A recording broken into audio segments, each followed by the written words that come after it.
zamba kubitijishwe mwe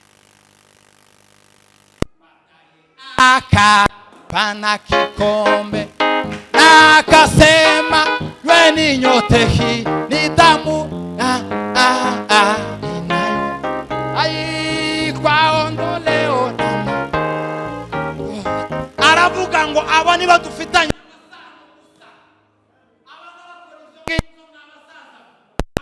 yabanje ubundi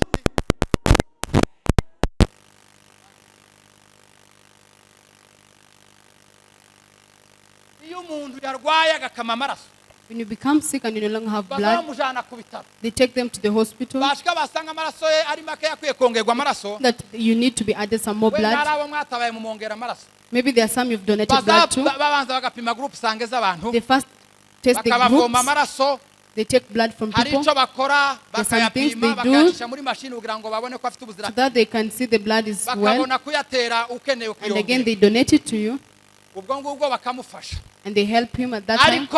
ariko yandirimbo twaturimba nijoro ni yihe yewe Gorigota nakwibagirwa yewe Gorigota wambe yewe Gorigota uruwagaciro harahandi havuga ngo amaraso ya Yesu nimwe kabavuga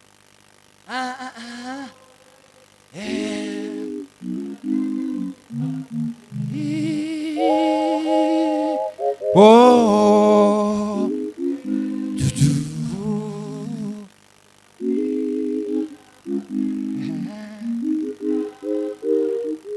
icyo nari nshatse kubabwira ni what I want to tell you is baza bamutera amaraso bakakora transfusion bakamwongera amaraso they transfer your blood or the blood so that they can rescue them. Babanje kuyapima kugira ngo bakuremo ubucafu n'ingwara. They first test it to see if it is worth it. But the blood of Christ, there came some drops and they met with our blood. Ntabwo yagomba gukorerwa cross matching ngo bayafishe muri machine. Yaraye umuziranenge. Ngo barangize avangana yacu. Amaraso ya Yesu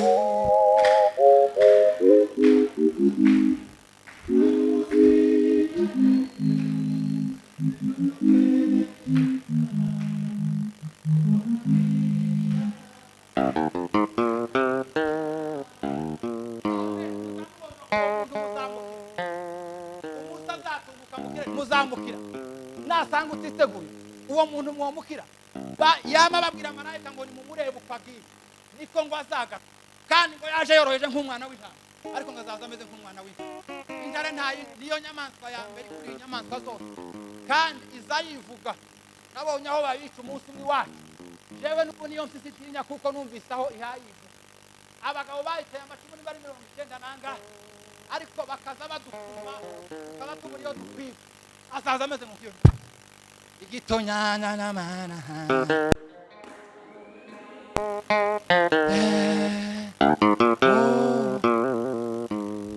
jambo ry'Imana rifasha kubwizina ryawe mura